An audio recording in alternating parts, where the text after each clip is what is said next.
Coming into progress. Good evening, everyone. Welcome to our town board meeting for November 10th. We will start with the pledge to the flag by Councilwoman Carr.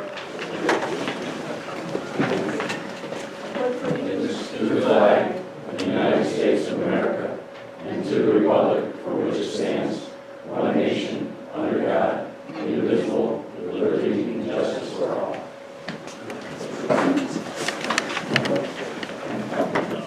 Brenda, can you call the roll, please?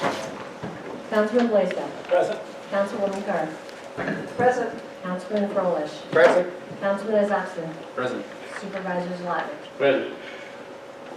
Okay, we're going to jump just a little bit out of order tonight here. We have a representative from Yeager and Flynn's going to talk about our health insurance, and I thought we would let this gentleman explain to the board our options for next year and get him on his way before we started up our stuff. So, Matt? Thank you, Mr. Supervisor. I appreciate that Wait, you got to greatly. talk right. I think it's No, you got to turn it back on. turn it on. Oh, I didn't, okay. I turned it off. There you go. Good. Yeah. All right. Well, in case you didn't hear me, thank you. So what you have in your hands is, was passed out, is basically the information that I reviewed with your controller and supervisor last week. Your current menu that the town has consists of 3 plans. As you know, it's been a consistent theme that we've had for a number of years, where you have high deductible health plans and you contribute pretty generously to a health savings account on behalf of your employees. And we use MVP Silver option as your lead plan. So your contribution from the town is 80% of MVP Silver plan. And then you allow people, that's on the very first page, the highlighted options on the very left-hand side is your current MVP Silver plan, and that's your, again, that's your basis for contribution. That's a plan that you're contributing 80% of. And then if you look to the immediate plan to the right, that's also has a highlight on the top of it. That is the plan what will be at renewal. For whatever reason, before we got here many years ago, you have a February 1st renewal, so this doesn't take effect until February. However, we do have to have employee meetings, and the purpose of the meeting tonight to answer questions and to seek approval.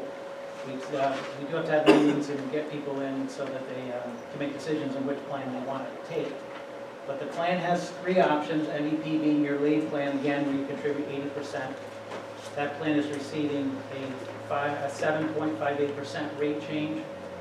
Incidentally, just to make you aware of how these rates become approved in New York State, the carriers all submit these to the state, the Department of Financial Services, and invariably they were submitted to the state somewhere in the 11 to 12% range, and the state, the department rather, had reduced it down to 7.58%. And this is the rate that you get if you're a private business or a municipality. It's just the rates if you're a business of any shape or size under 100 employees. So I don't want to go too fast or too slow, but I want to start. This is your basis plan. This is the one we contribute 80% of, and it's getting a 7.58% change. If there was something better out there, we would certainly have it. Lieu isn't as competitive, and this is the best option in the space where you have still a national network. I'm going to pause there for a question before I go into any other options. Could you take just a second and explain the difference between a national network and a regional network? Yes, certainly. So this MVP plan, you can utilize the local MVP network. When you leave the capital region, let's call it, you utilize the Cigna network. And Cigna network is comprised of 850,000 or so providers and hospitals across the country. It is a very well-known network and health plan, as you probably have heard. So you have that plan provides you with national coverage, local and national coverage, very good representation. If we go to the second page, because it will help me to explain that, the CDPHP plan on the menu, you do have an option for people to pay less if they want to, and it's an HMO. The benefits are practically identical to the MVP plan, with the exception of the HMO is more of a capital region-based network.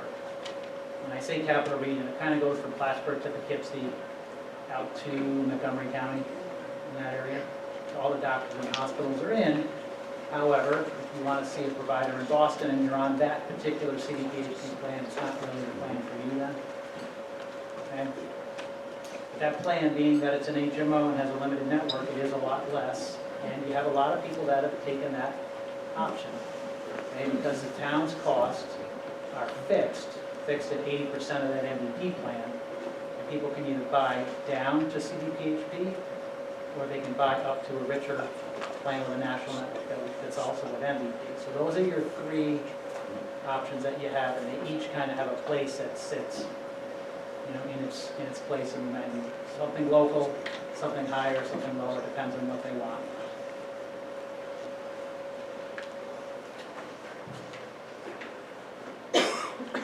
Questions before I move on? Okay. I don't have a lot to move on to, I'm sitting down. But because we talked about the MVP plan, as you can see with the rates with that, 7.58%. Your basis of that is 80%. Page 2 is the CDPHP plan. As I mentioned, that plan is quite a bit less than the MVP because of the local network. And then if you go to the third page, you have an MVP Gold plan, which has still a higher deductible plan. It has to be because you have an HSA associated with it. And that particular plan has very low copays after you hit your deductible. They're all getting in the range of rates that were approved by the state. They're all really in the 7.3 to 7.58 range. That's about where they were. People often ask me, geez, what can we do? Is there anything else that you could consider? We look at options all the time. You have gold and silver plans. You could consider to save money a bronze plan. Bronze plans, I haven't really found a way to make the math work in the municipality because those types of plans have $6,000, $7,000, and $8,000 deductibles for a single person and double that for family. So it becomes very difficult for those to become equitable. There's just not enough money to be saved. And on the other hand, if we try to go to something like a platinum plan, some people call those Cadillac plans, those are close to $1,000, $800, $900, $1,000 a month for one person. So the spot that you're in with having a high deductible health plan with an HSA contribution, I believe is still the right spot to be in. And the plans that you had last year that you have in place right this minute, they still make sense going into 2022 in my opinion. The only other option plan you have here in the very last page is this is a kind of a fading plan, I'll put it that way. You have it with health savings accounts. This is a Blue Shield Platinum plan. You can get a sense for what those cost. This was for the spouse of a retiree that was on Medicare, or that is on Medicare, and the spouse was under Medicare age, or is under Medicare age, and it's not becoming a little bit of a non-issue because my understanding is they're aging into Medicare here shortly, so this plan you'll have to renew it essentially for 1 month. And then you can decide if you want to sunset that for the future. Okay, so again, recommendation is to renew. We look at MVP, Blue Shield, Empire Blue Cross, and CDPHP in our region. And all the rates have been submitted and approved by the state. And I'll pause for any questions, but the thought would be if you can prove that going into 22, we can get the ball rolling on employee meetings, getting them in and out, educate them on what options they want to decide, and then make sure they get ID cards in time. Because I found people get a lot of agita when their ID cards don't arrive in time. So any questions for me?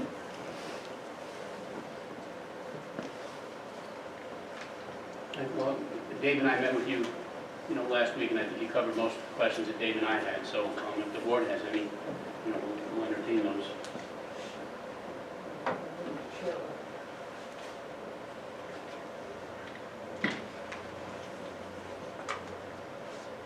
Okay, if we don't, we'll make a decision for you you know, by our next meeting, and you'll know for sure. Very good. Okay, Thank you. Thank you.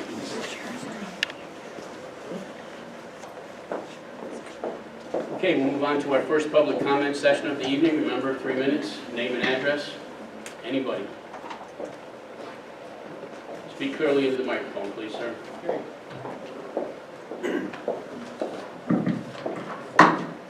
So my name is Tom Burke, and I live over on One Woodland Court, which is about a half mile up the road here. And I'm here to talk about the upcoming code periods or code change that's going to occur and how it's going to affect us. And this pertains to a current major subdivision that might go in just north of our neighborhood in between us and Birchwood. So the change in this code is going to allow the builders to maximize or maximum density in an area which they cannot meet the second exit requirement. They're going to be allowed to build houses on half-acre lots and pack them in as many as they can. So you have neighborhoods around these type of areas which have been built per code with meeting all the requirements. Yet we're going to be the ones that are now going to have multiple neighbors right backed up right against us with limited barriers between us and their neighborhoods. We'll have no light, no sound, and no noise barriers between us. So the neighborhood that I live in, and it's going to happen to the next one. There are only a couple R1 area classifications still left in Milton. Yet we're going to make a decision to change a code when there's only 2 places left, and there's already a build plan in place for one of these. So if the decision tonight is to change the code, then it becomes our responsibility as the residents to prove our point instead of the builder's responsibility to prove their hardships. So it's kind of backwards to how it should be. It should be the business trying to justify why they need to have a variance versus the residents trying to take that variance back. So when most of us purchased our properties, we based it on the land behind it, the size, what the code was, and we knew that all we're going to see in that area is going to be houses similar to ours, similar in size yards. Yet now the decision is going to be made that they're going to put 3 houses in an area that there's one of ours. It's going to reduce the 12 acres of trees in an 18-acre area, which is further going to cause a sound problem. We already have problems in the neighborhood to the north of us with the old, with the Planet facility. Now we're going to cut more barrier out, which we already hear noise, so it's going to get worse. So instead of having complaints from just them, you're going to start having complaints from further south.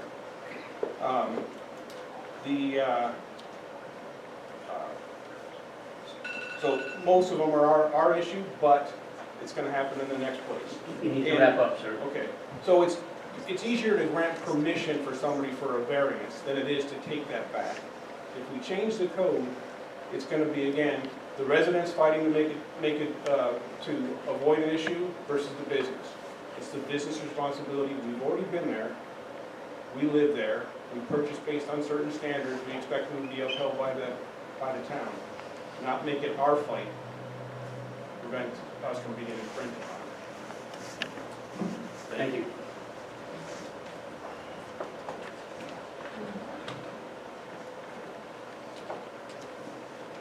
Evening.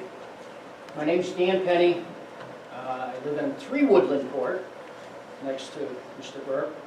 Not to reiterate everything that he said that I also agree with, I have a hard time figuring out why the town would give up the ability to regulate the density that the town already has. You can always go forward, you can't go backward. I have some other issues, and I have about half an hour here, but I'm going to put it in 3 minutes. I spent 37 years in law enforcement. People's safety always comes to me first. 30 residents on a street that has 1 entrance and 1 exit in my opinion, as safety issues. I know the fire department said that that's okay. I didn't see anything in writing with anybody's name on it to take responsibility. And I know the highway department said it's okay. What about all the rest of the first responders? You get things like natural disaster, man-made disaster, barricaded subject, active shooter, major evacuation. You're talking about trying to get 120 people off of a roadway that has an entrance and an exit. To go to one of the next issues is traffic. The comprehensive plan that was done and revised in 2012 had issues with the current traffic infrastructure for the town. That was 9 years ago.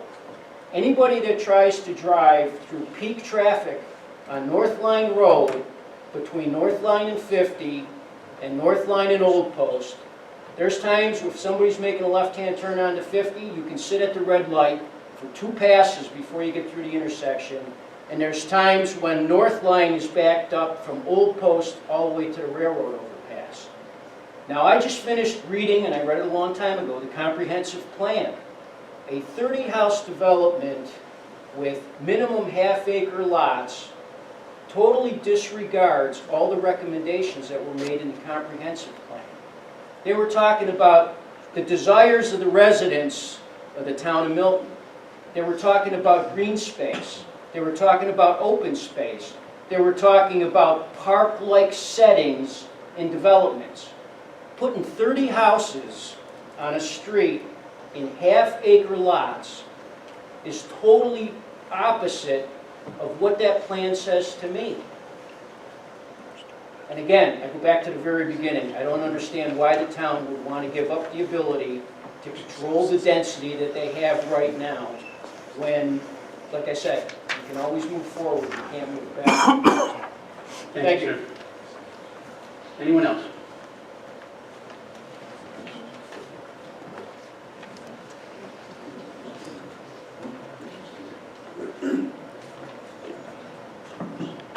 Kathy Iceman, I serve on the board of Boston area seniors, and many of our seniors have not been able to attend our events because of location, mobility, and transportation. And I'm hoping you'll give an update tonight of where the progress has been made to get us back into our community center. Thank you. Ellie? I didn't see you waiting. I apologize.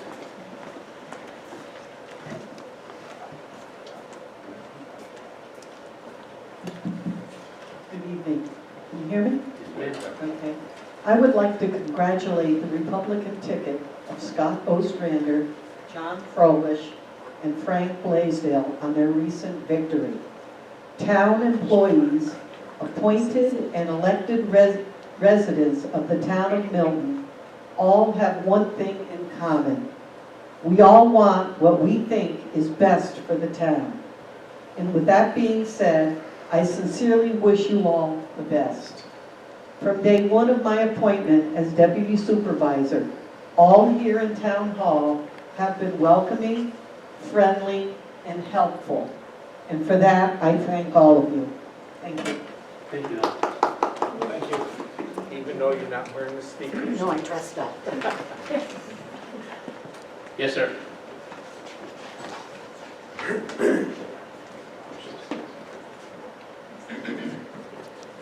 Frank Rossi Jr., 63 Saratoga Avenue, Apartment B. Also Scott.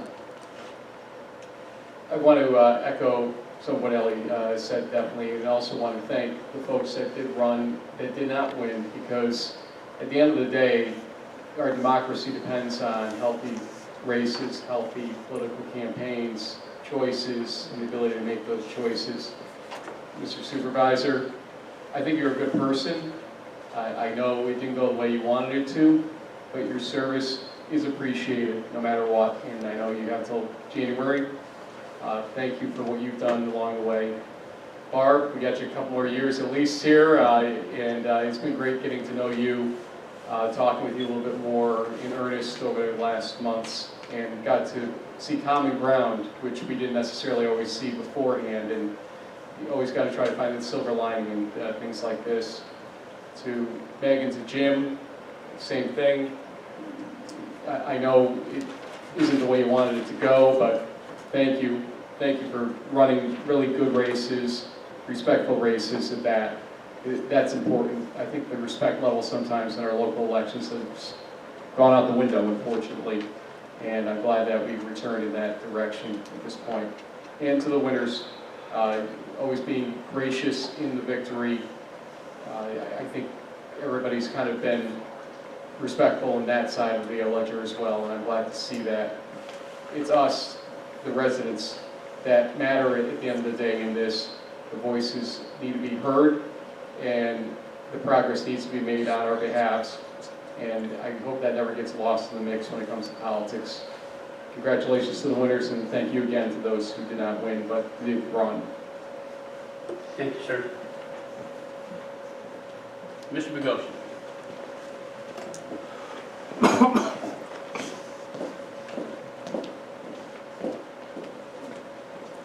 Bruce Bogosian, 6019 Jockey Street. I would like to follow up on a discussion that I had at the last board meeting regarding the contract that you signed, Mr. Supervisor, with MJ Engineering. I would respectfully ask this board to rescind the contract for the following reasons. One, the contract is unethical and is actually a tremendous conflict of interest. MJ Engineering has been tasked with providing a report on Heritage Springs Sewer Works. Simply put, you're asking MJ to review and report on a former co-worker and friend, Brian Osterhout, PE, was Director of Business Development for MJ Engineering. He is now a partner at EDP, which is owned by the shareholders of the sewer company. As chair of the town's ethics committee, Mr. Isaacson, former chair, I should say, I'm sure you'll agree the ethical standard is the mere appearance of impropriety. This contract definitely exceeds that threshold. Reason number two, as I clearly laid out in the last board meeting, this contract is in direct contravention of Transportation Corporation Law, Section 118, Paragraph 1, Paragraph 1C, and Paragraph 2. And for your reading pleasure, I just happened to copy some of these. You can pass them along, Frank. That is the actual text of the law, so you can follow along. Again, simply put, any report by an engineer is, quote, on the cost of construction and not a comparative analysis. Paragraph 2 states that there shall, in quotes, be an agreement between the town and the sewer company to pay for the cost of the report. That agreement does not exist. Reason number 3, the cost of the report is approximately $3,500. To date, this town has spent, the taxpayers have spent, almost $250,000 with MJ Engineering.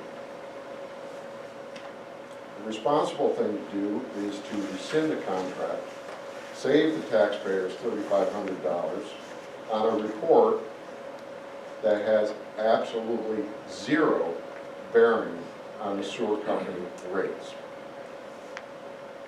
The ethical thing to do is to rescind this contract. The legal thing to do is to rescind this contract. You need to wrap up, sir. For these stated reasons, I respectfully petition this board to terminate this contract tonight. Thank you. Thank you. Yes, ma'am.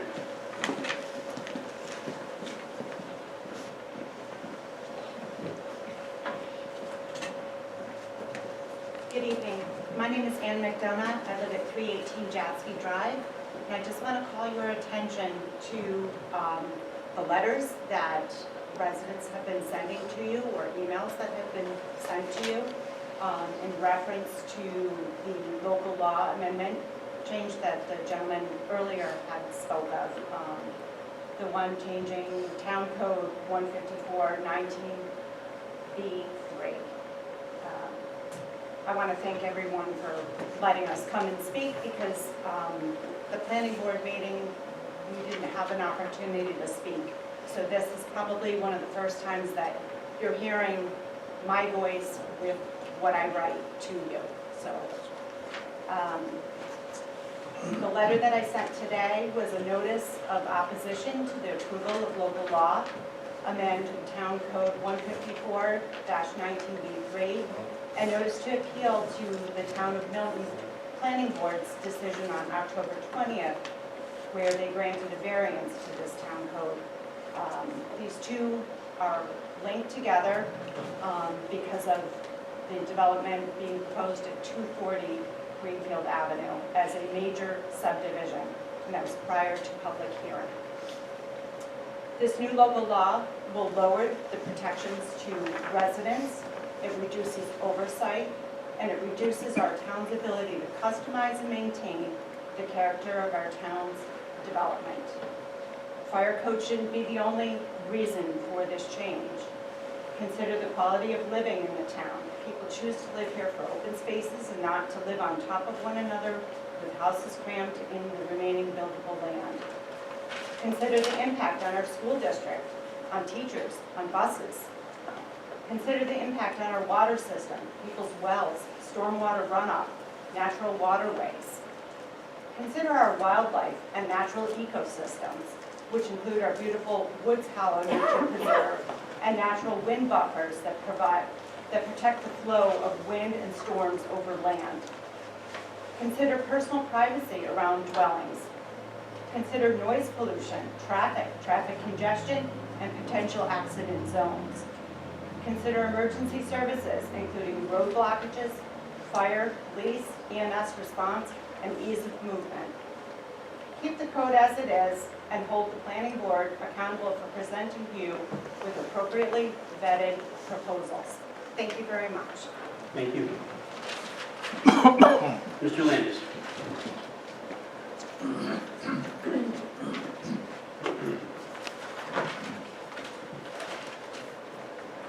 Hello, can you hear me? Yes, sir. All right, Michael Landis, frequent listener, visitor. 272 Meadowlark Drive, just right up the road. Quickly, just want to ask for an update on the noise assessment stuff. At the last town meeting, the engineer stood right here and said that the best thing that he could do would be to have you guys let him onto Planet's property and have him take measurements with reproduction of the activities that create the most obnoxious and destructive sounds. So I'm just asking, in your old business where I think you would deal with this, if you could just give us an update on if you have spoken to Mr. Dawson about that. If so, what's the status of that? If not, why not? When do you plan to speak to Mr. Dawson? For those of you who live in the nearby, you know that in the winter, when the snow comes, operations of Planet evolve, and so timing does matter here. We'd obviously like to have the measurements taken during real operations instead of partial winter operations, that kind of thing. So anyway, look forward to the update. Thank you very much. Thank you. Anyone else? Yes, sir.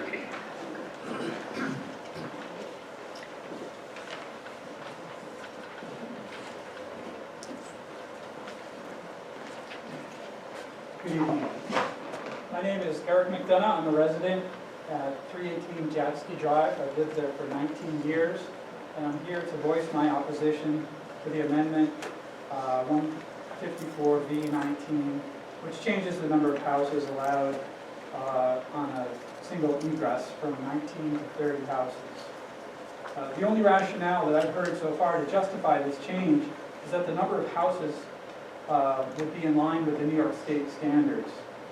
New York State is a large state with many different regions, including both regional and large cities that are rural and other areas. The town of Milton has a unique and special charm, and it's exemplified by the old millstone in front of our regular town hall. Our town standards need not be advocated to New York State simply to make it easier to approve large development plans. I'm sure there are many more local regulations that must be considered when considering a development plan, and removing just this one won't make the planning process any easier. But it will have a dramatic effect on the shape of our town far into the future. The job of the planning and the town board is to preserve the character and the charm of Milton, and to keep it in line with the Milton Comprehensive Plan. The planning board's job is not to allow this area to be exploited. My primary concern is to consider this amendment and the impact that it will have on our community, and specifically the existing residents in the community, and not to benefit the developers. I could remind you of the Milton Comprehensive Plan. It calls out no cookie-cutter designs, and a need to demonstrate sensitive to particular natural characteristics of the site, which provide a significant buffer, and to protect the rural and visual character. This development that's proposed is going to have the maximum number of houses on a small lot. And so if you wonder what changing this regulation would have, you need look no further than the 240 Greenfield Ave proposed development. The builders proposed 27 houses on this site. It's only 19 acres, and they're all going to be at the absolute minimum size. My concern is that this change will open up any remaining small parcels to land to be exploited by developers. This change will be detrimental not only to the existing town residents, but it will also create a subpar experience for the new residents with small, cramped lots next to resentful neighbors. People choose to live in a community like Milton because it's a unique suburban neighborhood. The proposed change would pave the way for nothing short of creating a suburban slum. Thank you. Thank you, sir. Anyone else?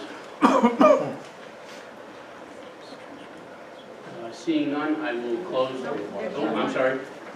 Sorry, sir. Did you see? I had to check the Zoom to make sure there wasn't anybody there. It's on Greenfield. Brian Gray, resident, 38 Birch Tree Lane. I'm adjacent to the 240 Greenfield Avenue proposed site. I was here at a planning board meeting back in September. It was made clear that there would be a public hearing made to residents within 300 feet of the proposed site. That is yet to occur. Variances are being granted to allow for the clearing of the way for this project to move forward. So as residents of town of Milton, our rights and our proximity to this site are being violated. I'd like to know when the public hearing will be heard, scheduled. That would be up to the planning or zoning board, sir. Okay, so these variances are granted prior to residents here among us who have an opportunity to speak and be heard at the public hearing. Wasn't a variance. No. Variance hasn't been granted. They haven't been Was it granted a waived? variance yet. Okay, waiver? Well, it's actually two different things. Okay. Which carries a different set of rules. It is up to the planning board. Okay, well, they're proceeding, whatever method they're using to proceed with, prior to public hearing. And there's people here among us who've got concerns for their well water and the impact of all of the development on the water safety that they have. And, you know, they have no other option but to continue to consume water in their wells.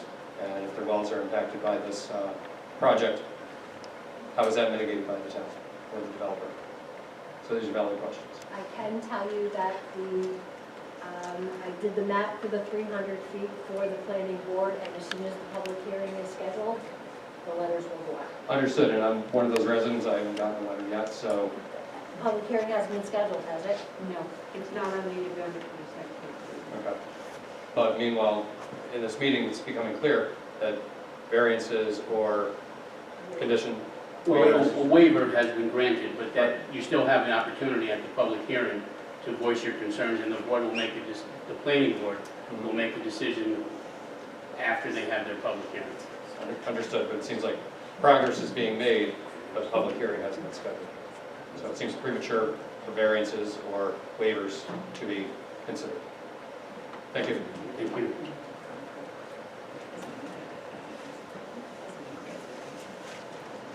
Okay.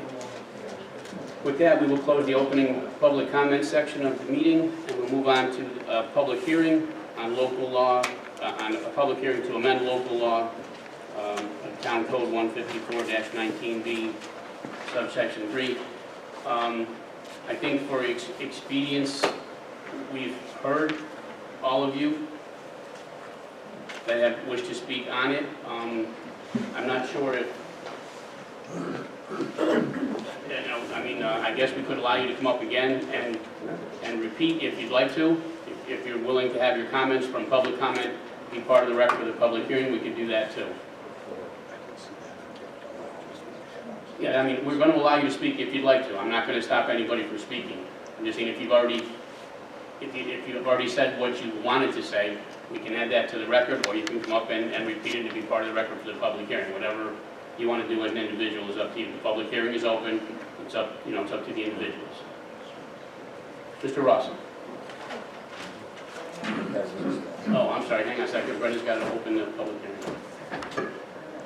Please take notice, the town of Milton, Saratoga County will be holding a public hearing on Wednesday, November 10th, 2021 at 7:35 p.m. The meeting will be held in person at 310 North Line Road, Boston Spa, and via Zoom.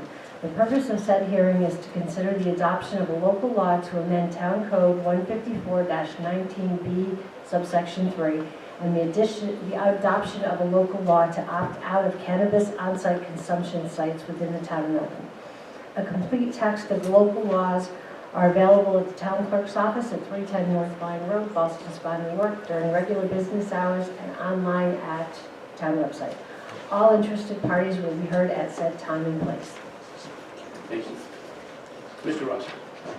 I take no position either way, but I would suggest 63 Saratoga Avenue, Apartment B, by the way, that a motion be made after at least to put their fears to rest that any comments made related to this prior to the public hearing are indeed adopted into the record for the purposes of the public hearing.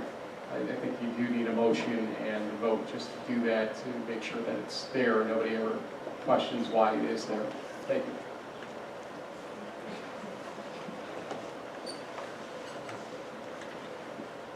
Anyone else? This public hearing is also for the...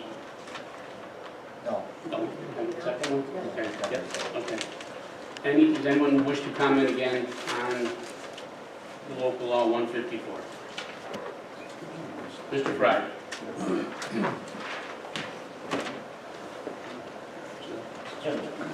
Jim Fry, 200 Stone Church, Boston, 12020.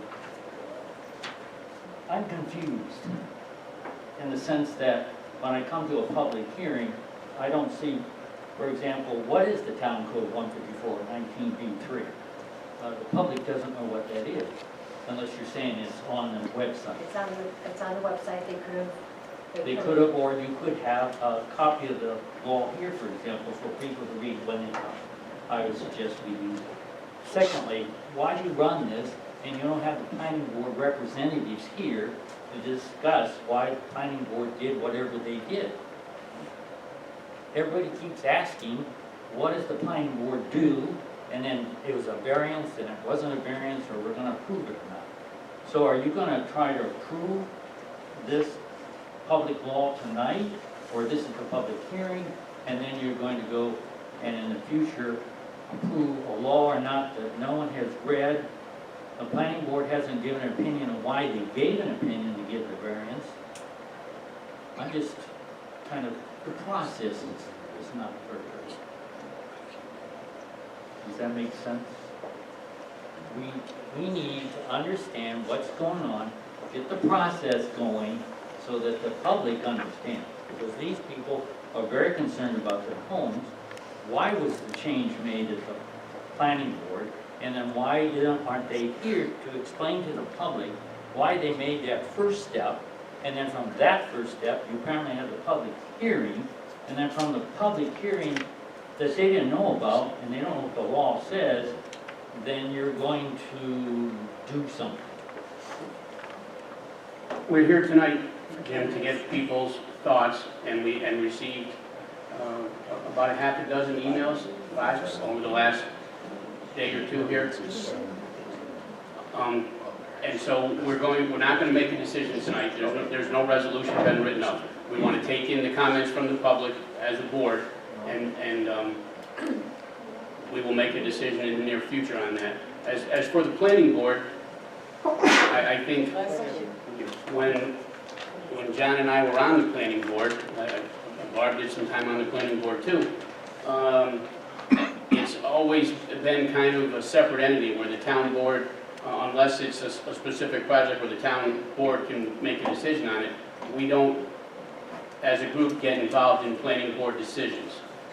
From what I understand, the planning board has not scheduled their public hearing yet on this project. They're moving along with steps that need to be taken, but they haven't had a public hearing yet for these residents to go to the planning board and, again, express their concerns about the project. That will be up to... So what is tonight? Tonight is a public hearing to get residents' opinion on changing the law. That's all it is. Okay, that the planning board is going to have a public hearing on so that they can... No, not the law. The only thing the planning board can do is take care of the project in front of them. They cannot write town law. I think the Jim, confusion, it's to, I'm sorry, it's to, I can leave it now. change, no, it's to change part of our zoning law. Right now, our zoning calls for, and correct me if tell me if I'm incorrect, for maximum of 20 homes on a cul-de-sac. And there's been a recommendation that it follows state standards and goes to 30 homes on a cul-de-sac. So it's really kind of a separate issue, although it does fall in with what's happening on Greenfield Avenue. So you change Definitely the law connection. and you allow a builder to then, the variance from the planning board to be accepted into the law. You have to change the law first, right? No. well, to be honest with you, that's a legal thing that has to be worked out as far as when the application was in. We're looking at two separate issues.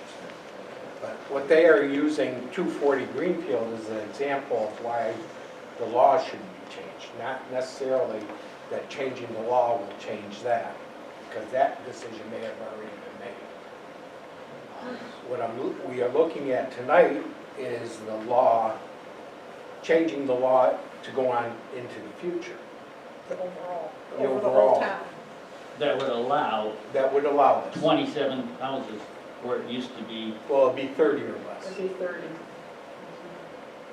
okay, so you change the law to 30, and then the planning board allows a variance at a public hearing after the law's been changed. Well, It's kind of. as a clarification, Jim, the planning board cannot make a variance. That would have to be the zoning. That's why it's considered, when the planning board issues a waiver, that's a different ruling altogether. Okay. I just wanted, hopefully I wanted these people to understand a little bit better what the heck is going on. I thought we were talking about pot. That's next. Thank you. That's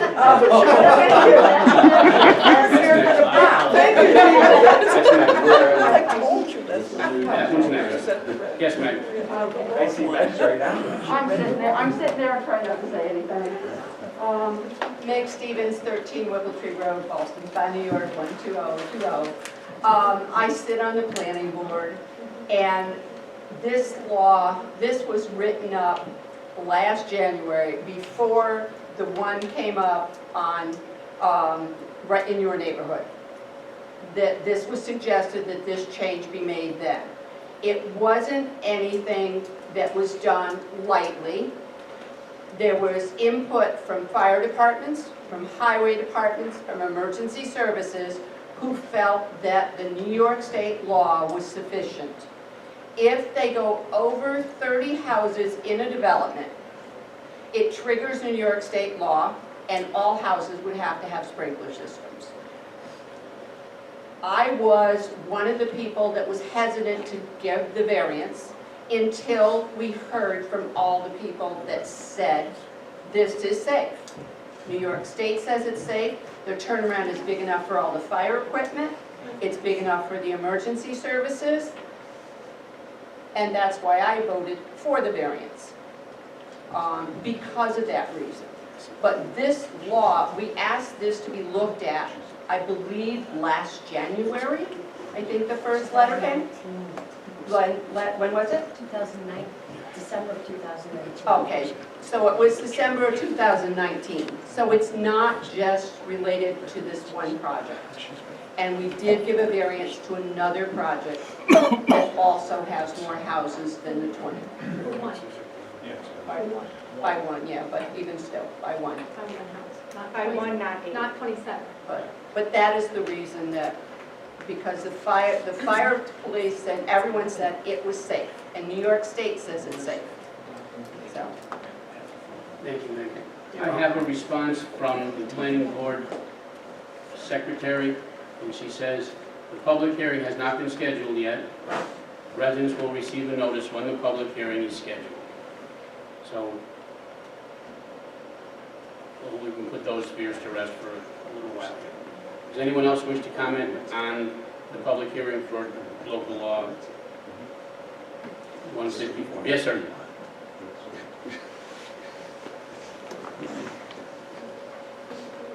So I'm gonna, just want to reiterate that if we change this Tom Burke, 1 Woodland Court, Thank you. that if we reduce the requirement, right, we're going to develop into what track housing it's Sir, going can to you be. put your phone down? It interferes with the microphone. Sorry. So it's going to interfere, it's going to create pretty much track housing, which is not going to match what we have here in Milton. We're talking about maximum density here, where these houses, based on this code, these houses can't move left, right, front, back. They have to be dead center of what these half-acre lots are. So where are you going to put them? It's going to be a straight road with a straight front edge, and that's going to look horrible. It's not the way the rest of Milton is done. Again, if we reduce it, it makes it better for the business, but not really better for the residents. And the codes aren't just for the safety, their first priority, but it's supposed to be to maintain this town for the residents, because that's why we live here. So, in this discussion about, you know, the firemen, whoever we talk to, we would love to see the letters from those people with their names signed on it, that they agree to it. And that they're going to take responsibility. If it doesn't work and something happens, that those individuals are going to stand up and say, I did it, I said it was okay, even though our code didn't say it was okay. So just having somebody say in the conversation doesn't pass. It needs to be in writing with their names on it, and we'd love to see that in the board. Thank you, sir. Yes, sir.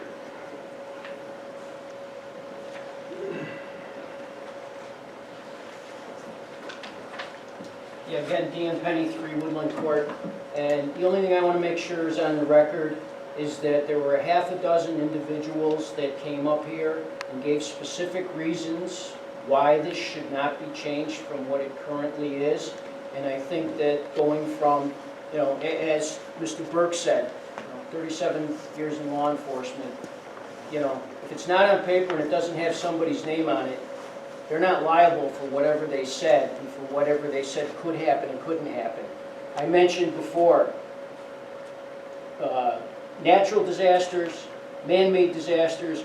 We have a military installation here in the town, and God forbid it gets targeted in a terrorist attack and we have to evacuate half of the town, and they're living on streets where we're trying to get 120 people off the street before something happens to them. But I just wanted to make sure that it's on the record that a half a dozen people came up here and brought out different reasons during the public portion of this, and that it's on the record. Thank you. Thank you, sir.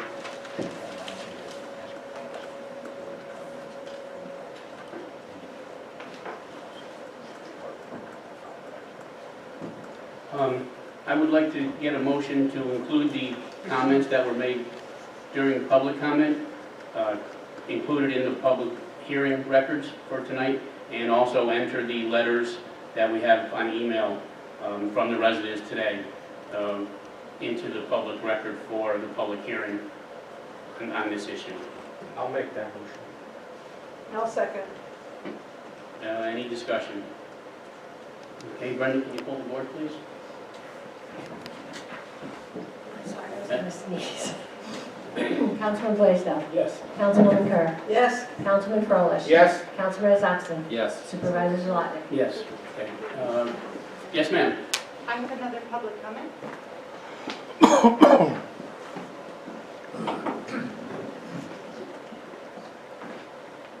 sorry. Hello again, Ann McDonough, 318 Jatsky Drive. I'm just going to call attention, I wasn't going to call attention to this, but I will. Call attention to a different part of the letter that I sent to all of you today. That a variance was granted based on precedence. Since precedence was brought up in the public comment period, I thought it would be good to note this. The Rollins Street major subdivision that was granted a waiver for 20 lots, which was one over the limit.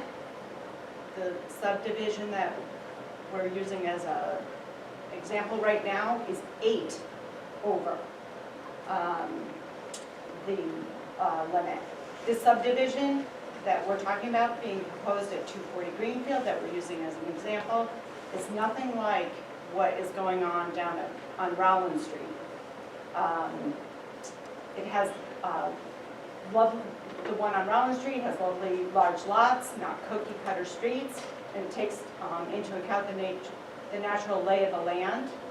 And the developer of 240 Greenfield is just exploiting and disrespecting our town codes that you have put in place. So when you refer to the code being looked at, when you started to look at this, was 2019. That's when Rollins Street major subdivision was going on. So that prompted you guys to look at the code.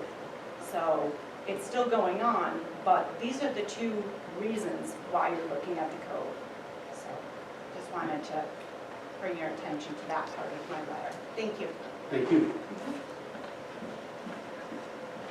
Yes, sir.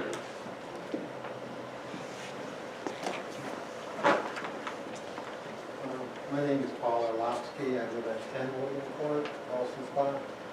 I'm just trying to assimilate the information that I've heard here. When a variance was already granted for 27 homes to be put at 240 Greenfield Avenue, right? Am I correct? Actually, it was a waiver was granted. A waiver was granted. Okay. I assume that's through the planning. Let me just, if I could just clarify, and again, I'm not involved in the planning board's deliberations, they have their own attorney, but my understanding of it is there's a specific section within our subdivision regulations that actually allows the planning board to waive certain requirements when they're looking at subdivisions. That is what happened in this place. They waived a requirement of a maximum of 19 homes and bumped it up, I assume, to 30. And they have sent, and I don't know the dates of when they sent the notice to the town board, but they've sent to the town board, hey, we think you should bring this code section up to par with the state reg of 30. And I think that's what we're dealing with here, just the code section. We're really not dealing with the planning board's waiver on that particular project, because that's before the planning board, and we don't make the decisions for them. They will have a public hearing on it, and while we're going to consider everything you've given us tonight in our deliberations regarding whether we're going to actually amend the code, that doesn't have much bearing on that project. So these comments you made, yeah, give them to the planning board and show up at their public hearing, because they're going to want to hear that. Because, yeah, they've made the waiver, but they haven't approved the project yet. So a Can't waiver, confuse waiver with variance. That's the problem. a waiver by the planning board, is that a done deal? They have the right to do that, and when you say done deal, I don't know where they are, but my understanding is they haven't had a public hearing, they haven't approved the project, so I would not use as an attorney that it's a done deal. No, I would not. It's not a done deal. So The project hasn't been approved yet.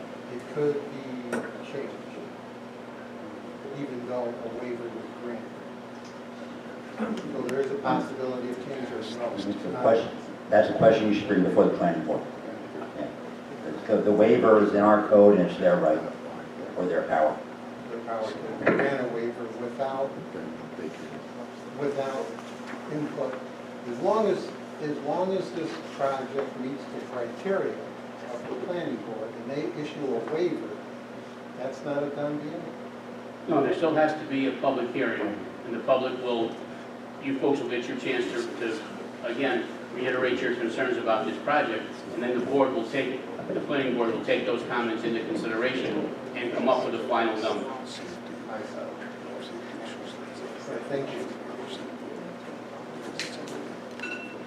I do have one question on Zoom that I'm going to read into the record. It's from a Robert Ostrander. It says, what are the benefits of requiring 2 access points to a subdivision, reduce traffic congestion, increase connectivity to other subdivisions?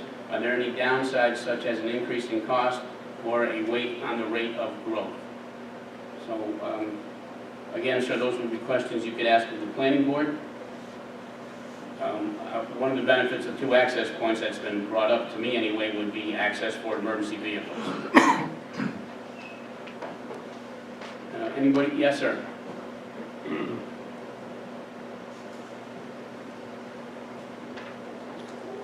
Brian Gray, 38 Birch Tree Lane, Boston Spa, New York.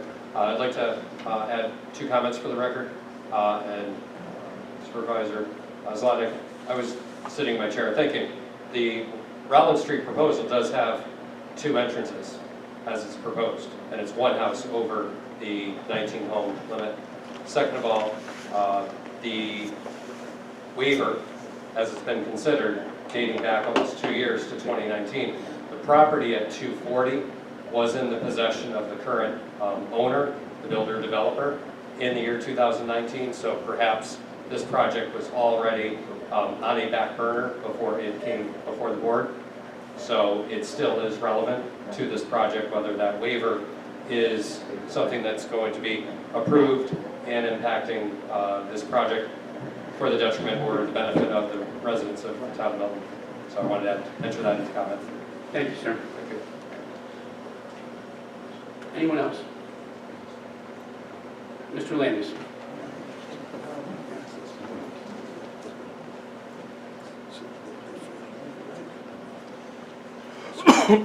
Hello again, Michael Landis, 272 Meadowlark Drive, just off of Greenfield Avenue. I'm learning in real time about this situation. I just want to calmly give a couple of warnings. First of all, to the residents, stay on this, fight before any kind of change is made in the middle of the night, so to speak, because once they've granted the little bit of waiver variance thing, it's nearly impossible to get them to go backwards on it, and it could be disastrous. Speaking, of course, about what happened with Planet, let's put it nicely, dubious permission they've given for that operation to expand and do all kinds of, violate all kinds of codes and whatnot. If you've been paying attention, you know this fight has been going on for years. Mr. Landis, this public hearing is about the And I'm going to project. warn you, very politely, respectfully, please be careful. If you proceed in a way that is not clear, you may get another Planet situation with this issue. A lot of angry residents, and consider the geography here. This is Greenfield Ave. That is going to be a corridor of disaster between the airport, between Planet, and what may or may not happen in this green space. I mean, I'm just asking you guys to be careful about this. Please make it as clear and open as possible, and don't go changing the codes until everyone's on board, and no sleight of hands, please. So this is about that topic. I'm just asking you to proceed carefully. Thank you. Thank you. Wasn't that development given a waiver? Meadowlark, all those in there, wasn't that a waiver? I believe it That was. was way before my time, Mrs. I believe it was. Yeah. Yeah, Jesus granted the waiver. Anyone else? Okay, I need a motion to close the public hearing. So moved. Any discussion? Okay, Brenda, can you pull the board, please? Councilman Blake? Yes. Councilman Blazer? Councilwoman Kerr? Councilman Froelich? Yes. Councilman Isakson? Yes. Supervisor Zalotnik? Yes. Okay, next up is a public hearing on the local law to opt out of cannabis consumption on site. Anyone to read that again, please? It's the same. Well, I just want to make sure we're covering our bases. Okay, we will open the public hearing on opting out of cannabis consumption buildings in the town of Milton. Mr. Ross.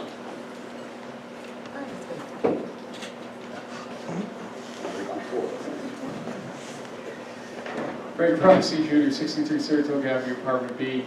The question that has arisen with the opt-out laws, knowing what the village's opt-in decision has been, is to ensure that the laws that are being written in the towns of Milton and of Ballston are not somehow prohibiting the overlap land inside the village of Ballston Spa. I have not read the law, but I think we have to be cognizant that the wording is such that if the village of Ballston Spa on the Milton side of the village wants to allow for cannabis consumption and sales in certain locations, that a law is not going to overreach somehow in Milton or Ballston that would prohibit it in that portion of the village unless that is the intention of the town. Again, I've not read it. I don't know. This question has come up, though, from a couple of people I've spoken with in the village along the way. Thank you very much. Thank you.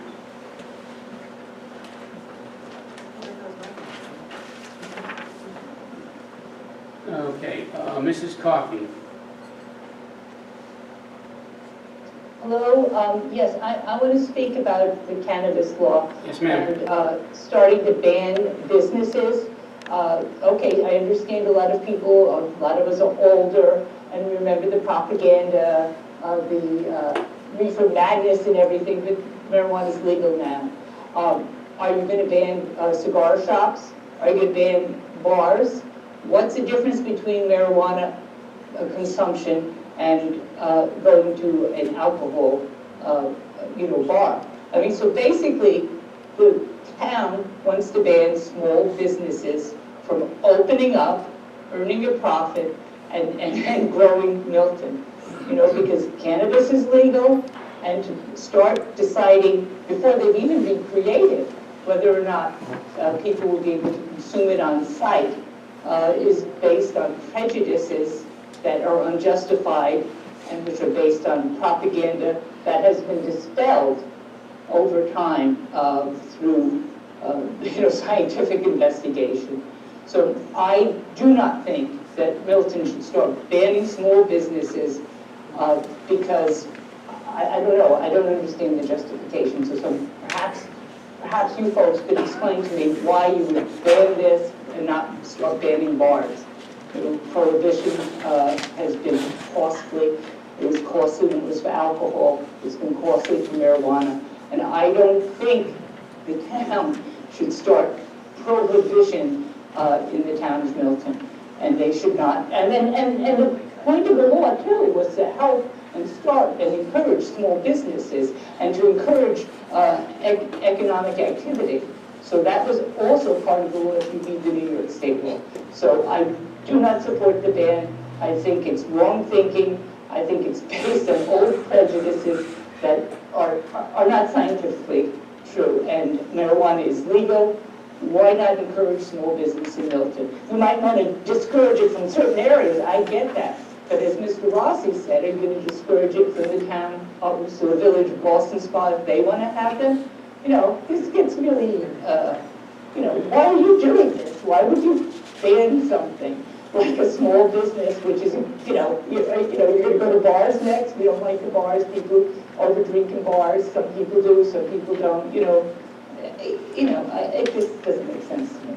Okay, thank you. You're welcome. Thank you for listening. Okay, let me just take a second here and try to clear this up. What we're going to listen to tonight and what the board, I believe the board wants to do is allow in certain areas of the town the ability to sell cannabis. What we're opting out of is the ability to consume cannabis on site in the town of Milton. And I'm probably getting the horse in front of the cart, cart in front of the horse here, but I'm sure Jim will work with the town attorney, the village attorney, to make sure that our laws are worded properly, that we're not overlapping or overstepping our bounds with what the village, whatever the village decides to do for that. And also, isn't it the case that even, it was just a question to what you were saying, Gina Morosi, title of Glory Lane, Boston Spa, and isn't it a fact that if you opt out now, that down the road, if you see how things are going, you can opt back in? Yes, we can. Oh, that's just, I think people need to know that too, that you don't need to be the initial. Ms. Wendell's. Betty, just to clarify, Oh, hang on all just a the second. spots in, they Yes. actually in for both. Yeah. Ms. Wendell's. Hi, Polly Windells, 223 Meadowlark Drive, Boston Spa. Back in the 70s, I worked with SPAC. Actually, I worked in the park. But part of my responsibility was getting people safely in and out of the park during SPAC concerts. And I can tell you I would rather deal with a crowd that was high than a crowd that was drinking. I've actually been hit by cars driven by people who've been drinking. So I really wholeheartedly agree with the other comments that are made. But I want to tell you something interesting. Saratoga Springs is looking at allowing on-site consumption. And even the head of the Chamber of Commerce said that tourists will expect it. And so I think we should pretty much assume that there will be places in Saratoga Springs where one can consume marijuana on the premises. Which means that if we don't allow it in Milton, people will drive to Saratoga Springs, get high, and then drive back to Milton. So that kind of negates the whole idea of you don't want people driving around town if they're high. They're going to be coming back from Saratoga, which is a longer drive. That being said, we also should look at this as an opportunity for economic development. We do have a lot of farms in the town of Milton, and if people are really concerned about consumers driving around when they shouldn't, maybe we should open up the first bud and breakfast.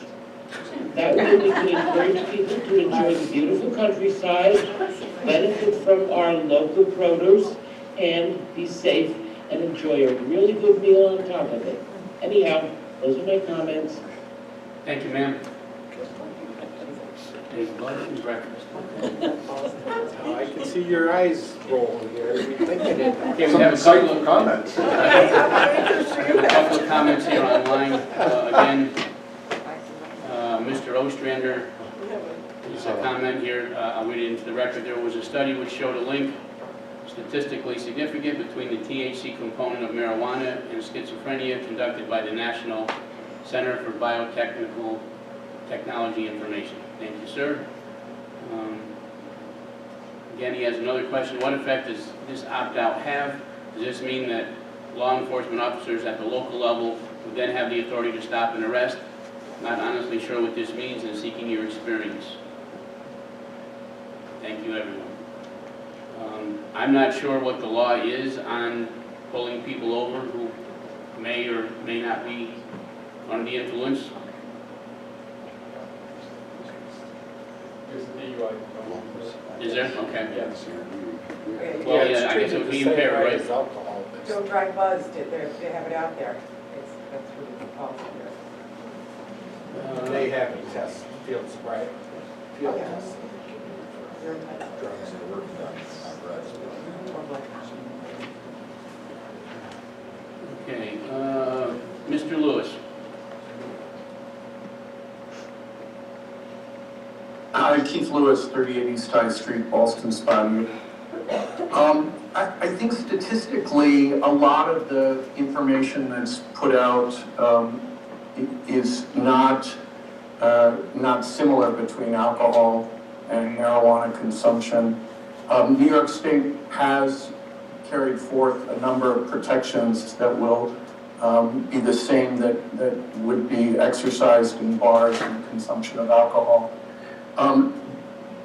I know that there are cities and towns that are opting out of the on-site use, and I understand people's concern, but there isn't a correlation between marijuana use and deaths by vehicles in comparison to the same with alcohol. And that's statistically across the board in every state that has legalized marijuana use for recreational. And the other thing, as a business owner myself, at different points in my life, I will tell you that if the town opts out, it becomes less attractive to a business owner who's going to have to fall into the market after other establishments have been set and are entrenched. It's much more effective and much more appealing to invest in something that's going to carve out its niche when it's new, and not later. After all the others open, people will have found their regular use of those properties, and I don't see someone doing it after. Although I don't use myself, I do have children that believe it's no different than red wine, and I drink red wine. So, thanks very much. Thank you, sir.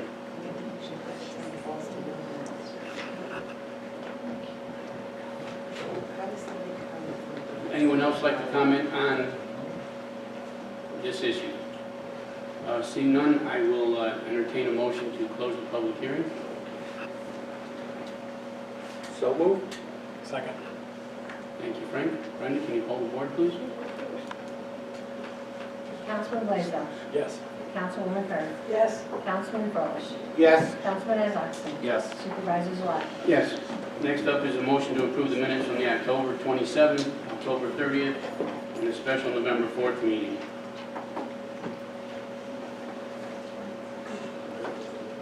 I'll make the motion. Go ahead.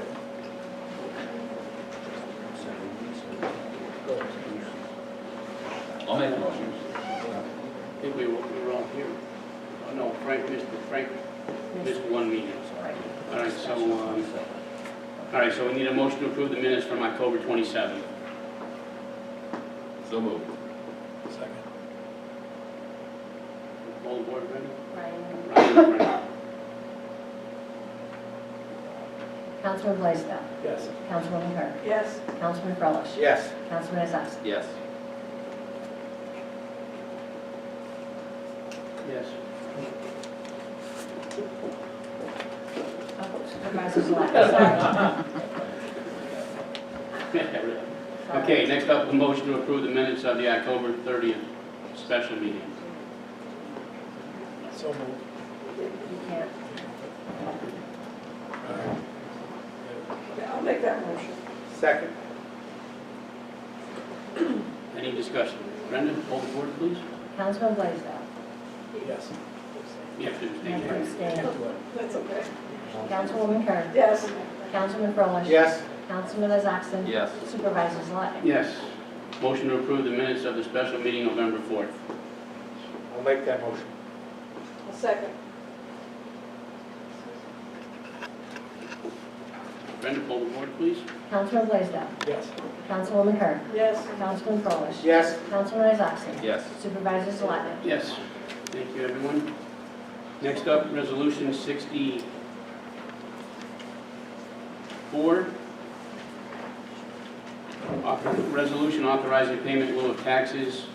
Pilot agreement with Saratoga Solar 3 LLC and Ray Ingalls for a portion of property located at 455 Soderman Road in the town of Milton. Now therefore be it resolved by the town board of the town of Milton as follows. The proposed payment in lieu of taxes agreement for solar energy systems between the town of Milton and Saratoga Solar 3 LLC and Ray Ingalls is hereby approved, subject to any changes recommended by the town attorney, and the town supervisor is hereby authorized to execute said agreement and do all things necessary to implement the same. Number 2, this resolution is and shall be effective immediately. Now therefore be it resolved by the town board of the town of Milton. Need a motion, someone to move on resolution number 64. So moved. Second. Any discussion? Brenda, hold the board, please. Councilman Blaisdell. Yes. Councilwoman Kerr. Yes. Councilman Froelich. Yes. Councilman Isaacson. Yes. Supervisor Zalapnik. Yes, thank you.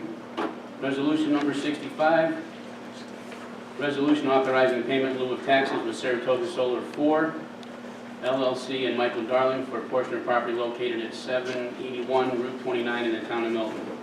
Now therefore be it resolved by the town board of the town of Milton as follows. The proposed payment in lieu of taxes agreement for solar energy systems between the town of Milton and Saratoga Solar 4, LLC and Michael Darling is hereby approved, subject to any changes recommended by the town attorney, and the town supervisor is hereby authorized to execute said agreement and do all necessary things to implement the same. And number 2, this resolution is and shall be effective immediately. Be it resolved by the town board of the town of Milton. Someone to move on resolution 65.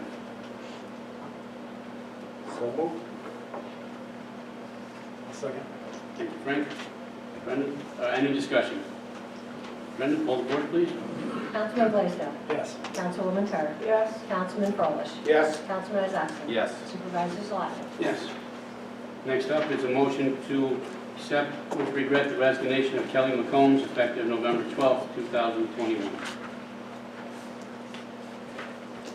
I can make that motion. Thank you. I'll second.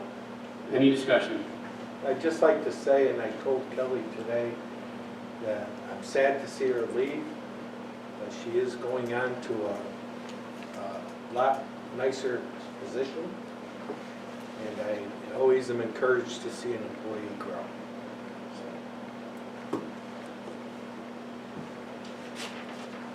Councilman Blaisdell. Yes. Councilwoman Carr. Yes. Councilman Froelich. Yes. Councilman Isaacson. Yes. Supervisor Zalapnik. Yes. Under old business, I have scheduled a meeting for early next week with the village engineer, the DPW chief for the village, and Carrie, I'm going to get her name wrong, Carrie Dooley from MJ, and we're going to get together and hammer out what's missing and what needs to be done on the Liberty Hills Water District. We scheduled a meeting for next Monday or Tuesday morning. Thank you. Okay? Can any of us attend that, or is that strictly a closed door meeting? I think at this point in time, it's a closed-door meeting. I will check with Carrie and see. Okay. But I'll be more than happy to share what I can with you after the meeting. Okay. Thank you. Okay. You want to do another? Sure, John, go ahead. I apologize to the seniors. I see that held them too long, right, for my update. We are on schedule. They had a meeting, contractors meeting on Tuesday. Everything seems to be in order. The encouraging thing today was the mechanicals, the furnaces, air conditioning units will be here on Friday so they can get installed and hooked up. Sheetrocking is done. Then we head to painting and ceilings and floors, and hopefully we will stay on schedule. Everything seems to be falling in place. I know they had a walkthrough with the sewer today. That permit paperwork is all in progress. They were just waiting for a final submittal to MJ from the contractor to the pump station. And they will be submitting that permit to Saratoga County. Anything else? Okay. With that, we will have our last public comment session of the evening. Anyone would like to speak, please raise your hand and you'll be called on. Mr. Landis.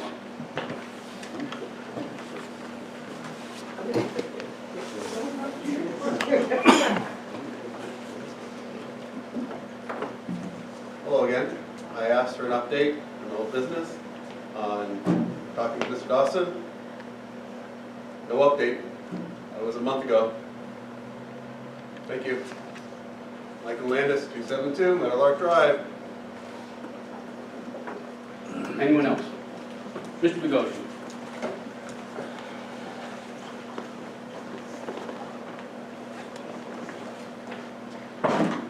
Like that gentleman who said he had a half hour's worth of stuff, he couldn't get it in 3 minutes. Good luck.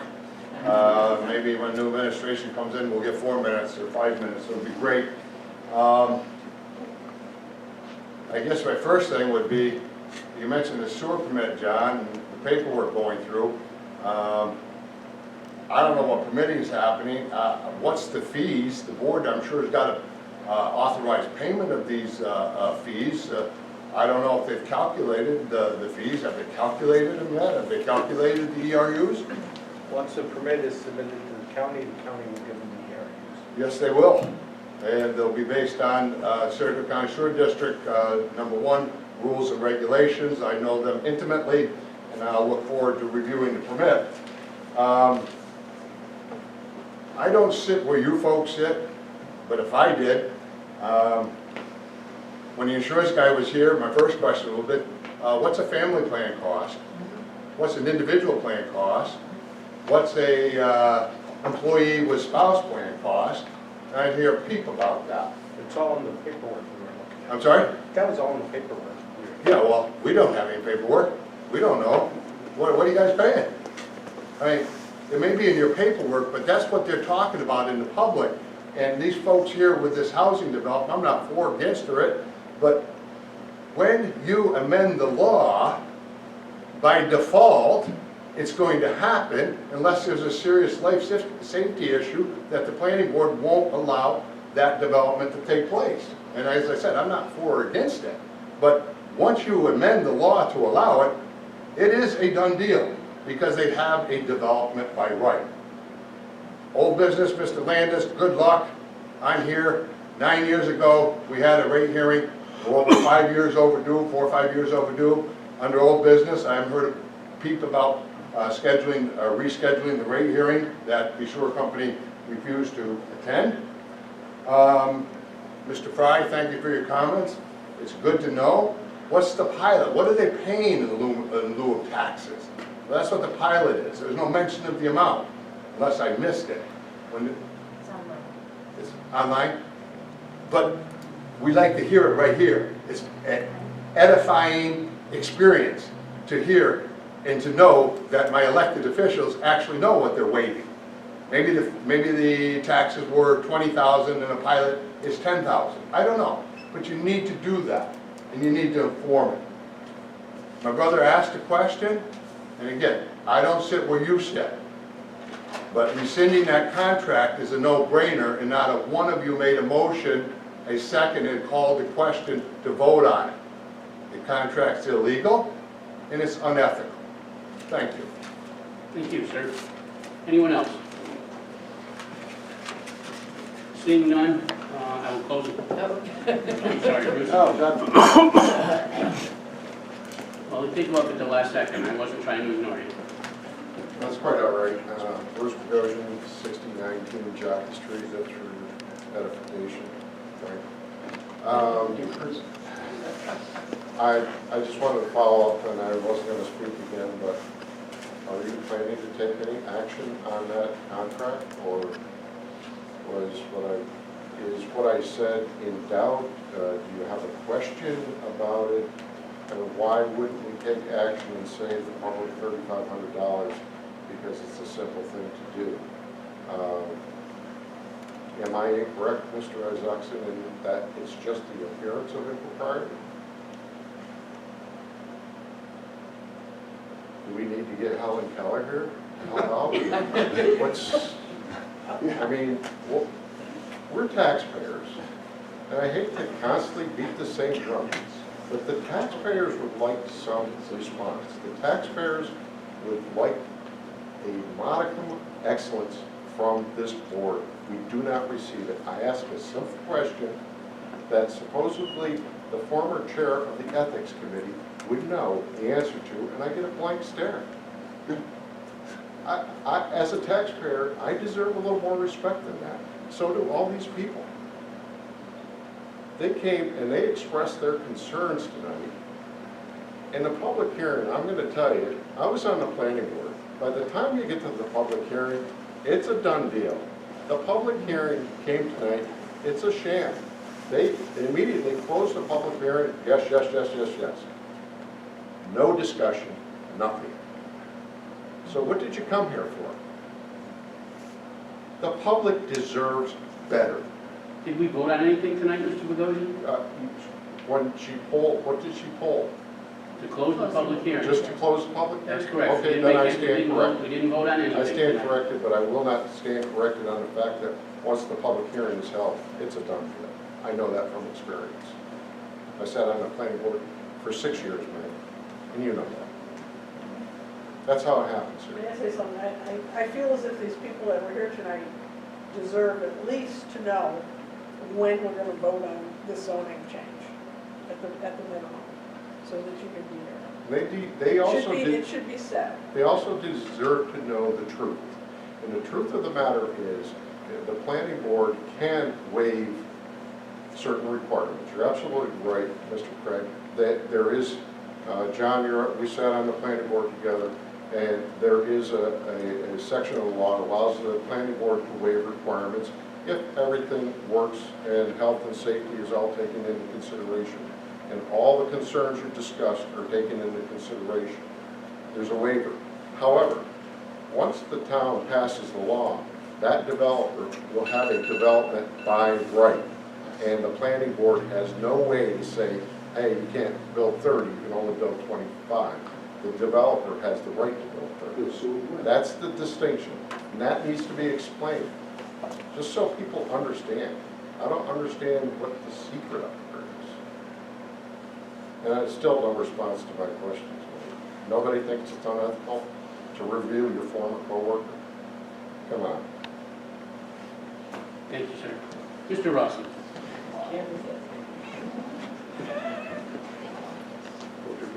Bruce, could you read my address into the record next time for me? 63 Saratoga Ave, part B. He may not be quick, but he did it. Craig Rossi, Jr. To answer your question, you know your answer already on what is and isn't. Brian doesn't have to identify that. We know the appearance of impropriety is an issue. Second, and this is something that I'm going to press on Scott and his administration going forward too, and we have the Route 50 public hearing, I think, coming up, the corridor study. I think we need to assign point people, be it the engineers, the attorneys, somebody on the board, another board, an employee, to actually give a presentation for any public law change that we're going to have or a major situation that requires a public hearing. Last meeting, it was lacking. There was confusion as to what was going on and what the public hearing was even about. Tonight, obviously, there's confusion about it. Let's try to get a full presentation together, or at least somebody responsible for the Route 50 corridor study specifically to be here to answer questions so that we don't get into this mired, round and round. What is this? Why are we doing this? And then we feel like we wasted our 3 minutes just asking those baseline questions before we actually get to talk about whether we like it, don't like it, why, etc. I think we can do better with any public law changes and public hearings that we have going forward. Thank you. Thank you, sir. I'll handle pot.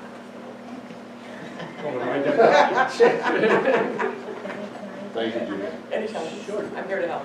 Okay, I just want everyone to know, the new governor passed a law that anything that's on the agenda, within reason, to get it, like I got letters at 5 o'clock today, but anything else has to be online and available to the public within 24 hours. So on our website, when you go in to get the agenda, there's going to be a folder for that night's board meeting, or that board meeting, with all of the documentation that's going to be at that board meeting, just to follow the law from the new governor. Amen. Seeing none, I will close public comment. I believe somebody wanted to have an executive session tonight? Yes, I'd like Okay. that just real quick. Before we go in there, I'd like to make just a brief statement that we're going to go into executive session. Tomorrow, November 11th, is Veterans Day. It's very different from Memorial Day, where we honor those who gave their lives in service to this country. Veterans Day is our opportunity to thank the men and women in person for their service and sacrifice so we can live our lives in the manner that we have been accustomed to. Please take tomorrow and do just that. It is their dedication and devotion to our way of life that we can even meet them here tonight. So please thank those veterans for their service and thank God for those veterans. Thank you. Motion to go into executive session. I'll make that motion. Purpose, Clark. Purpose, personnel issue. Okay. Second. Second it. Poll the board, please, Brenda. Councilman Blaisdell. Yes. Councilwoman Kerr. Yes. Councilman Froelich. Yes. Councilman Isakson. Yes. Supervisor Salatas. Yes. Thank you.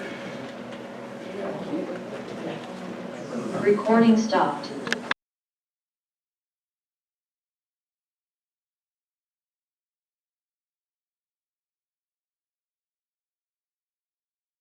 Figure out how to proceed with it. Recording in There's progress. still too many questions about it.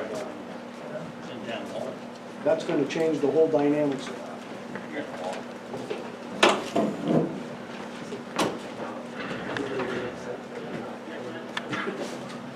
I will entertain a motion to come out of executive session.